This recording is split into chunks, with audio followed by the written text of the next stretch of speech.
我们现在进行 WH35的设定教学。那首先打开遥控器电源。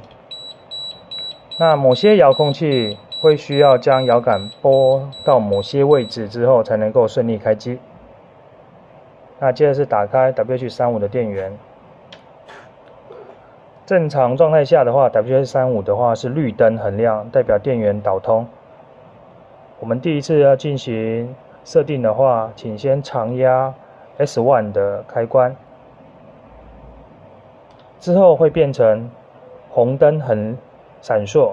那此时红灯闪烁，请让它亮5至10秒，让遥控器能够自动与 WH35对应中立点的位置。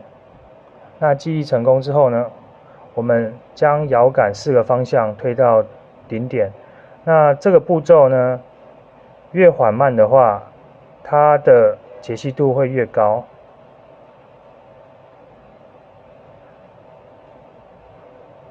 推到中间的时候呢，建议停留一下。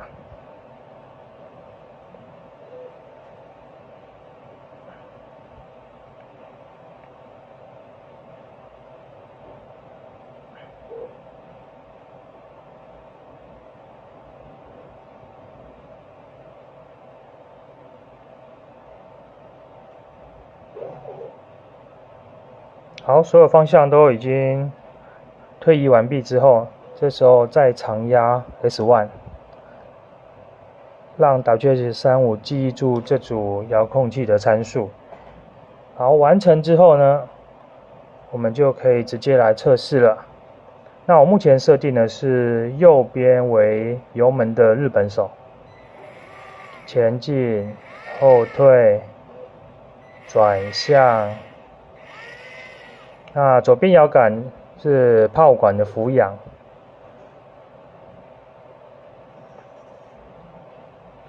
左右的话是炮塔的转向。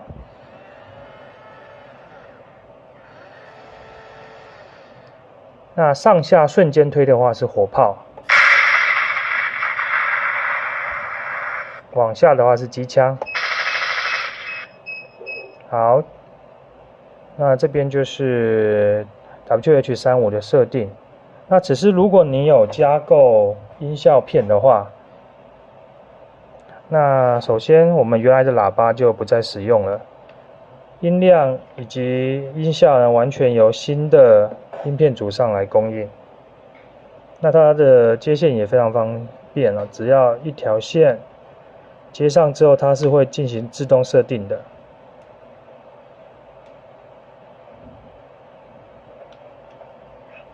注意，这请在断电下执行哈。好，接线完成之后呢，我们喇叭也移植过来，用新的喇叭。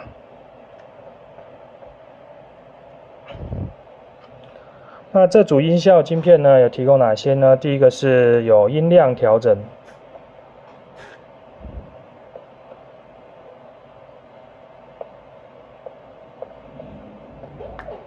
来，我全部重开哈。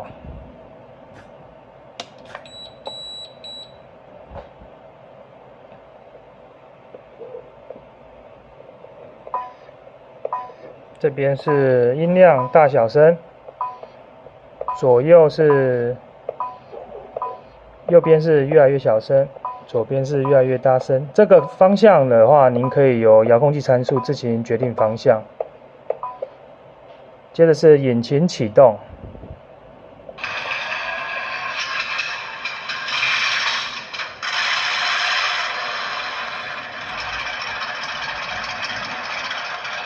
然后一样，这边是油门，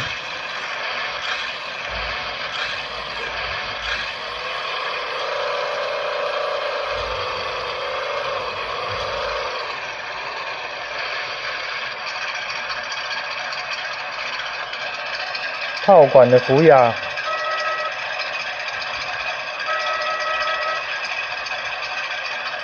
炮塔旋转，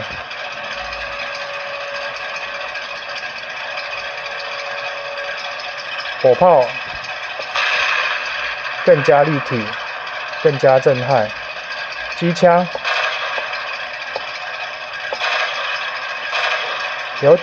可以点发，也可以连发。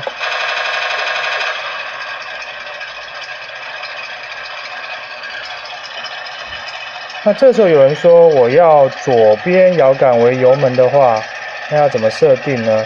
那其实很简单，只要 CH2 跟3交换，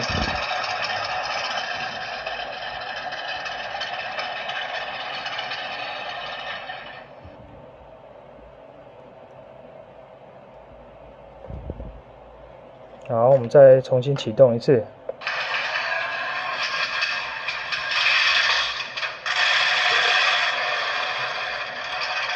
此时就变成左边为油门了。那 CH1 到 CH4 其实各玩家都可以自行定义它的属性。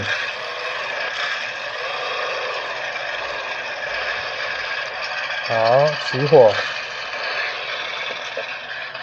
好，以上的介绍到这边，谢谢。